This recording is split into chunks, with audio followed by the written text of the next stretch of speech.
Fakta-fakta yang terungkap dalam persidangan dugaan suap dan gratifikasi di lingkungan Direktorat Jenderal Bea dan Cukai, DJBC, memunculkan tanda tanya baru. Jika dalam praktik suap umumnya pemberian uang dilakukan untuk memperoleh kemudahan atau perlakuan tertentu, kondisi yang terungkap di persidangan justru menunjukkan hal berbeda. Perusahaan importir Blue Ray Cargo yang disebut memberikan sejumlah uang kepada oknum pejabat bea cukai ternyata tetap mengalami tingkat jalur merah yang sangat tinggi, bahkan mencapai 80 hingga 90%. Temuan tersebut mendapat sorotan dari analis kontra intelijen, R. Gautama Wiranegara. Menurut Gautama, fakta yang terungkap di persidangan menunjukkan adanya kejanggalan yang perlu dicermati lebih jauh oleh penyidik.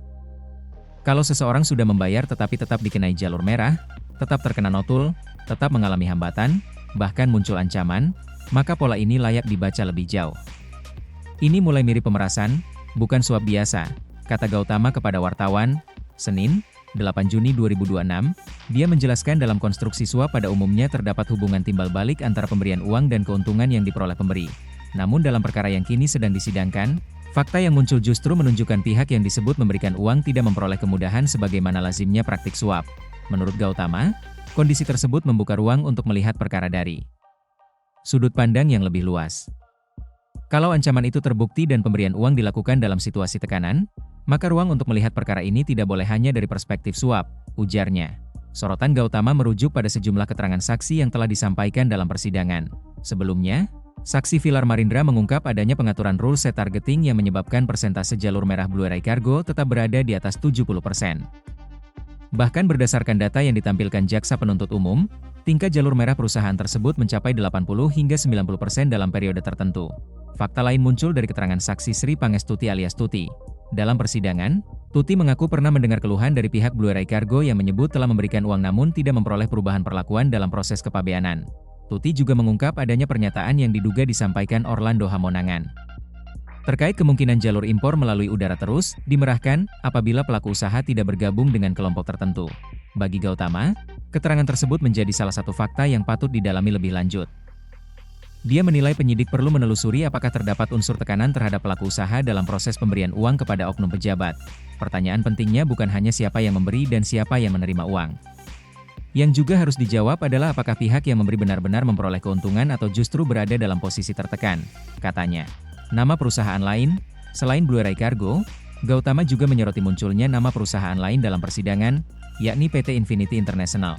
Dalam kesaksian yang disampaikan di muka sidang, perusahaan tersebut disebut melakukan setoran rutin kepada oknum yang sama.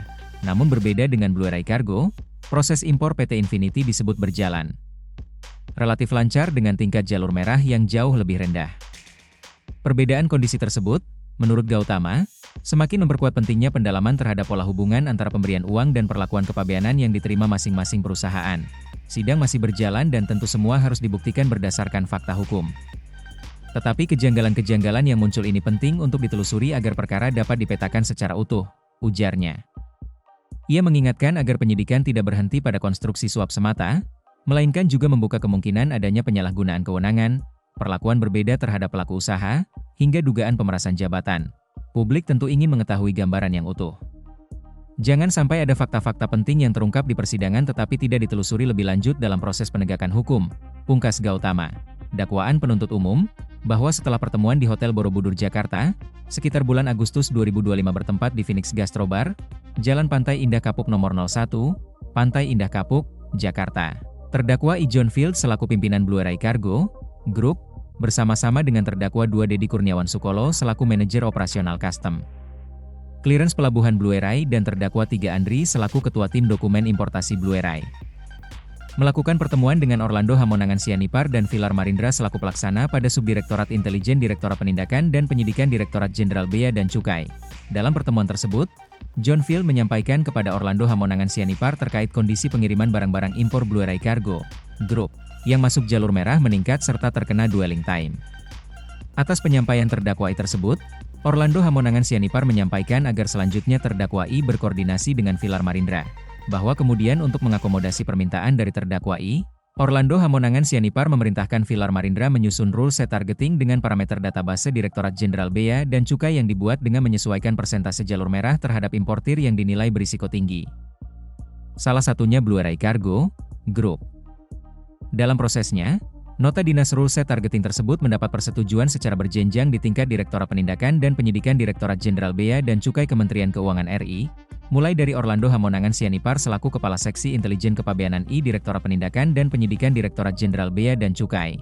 Kemudian Sisprian Subiaksono selaku Kasubdit Intelijen Direktorat Penindakan dan Penyidikan Direktorat Jenderal Bea dan Cukai, hingga Rizal selaku Direktur Penindakan dan Penyidikan Direktorat Jenderal Bea dan Cukai Kementerian Keuangan RI, bahwa selanjutnya Vilar Marindra mengirimkan kepada terdakwa 2 dokumen pemberitahuan impor barang, PIB, yang di dalamnya berisi file database Direktorat Jenderal Bea dan Cukai yang merupakan data rahasia dengan menyebutkan nama-nama importir yang masuk ke dalam jalur merah atau hijau berdasarkan Rule Set Targeting Nota Dinas dari Direktorat Penindakan dan Penyidikan Direktorat Jenderal Bea dan Cukai.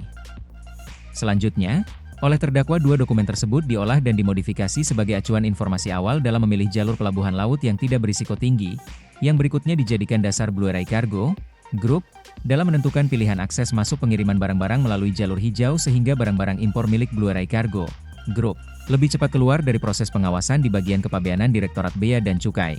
Adapun terkait proses pengeluaran barang-barang milik Blue Ray Cargo Group tersebut selalu dipermudah oleh Rizal, Sisprian Subiaksono, dan Orlando Hamonangan Sianipar dengan tidak melakukan proses pengawasan dan pemeriksaan secara mendetail pada rentang waktu antara bulan Juli 2025 sampai dengan bulan Januari 2026. Para terdakwa juga melakukan pemberian berupa fasilitas hiburan dan barang mewah dengan total senilai Rp1.845 juta. Rinciannya berupa fasilitas hiburan senilai Rp1.450 juta dan 1 buah jam tangan merek Tag Heuer senilai Rp65 juta kepada Orlando Hamonangan Sianipar, serta 1 unit mobil Mazda CX-5 senilai Rp330 juta kepada Enov Puji Wijanarko.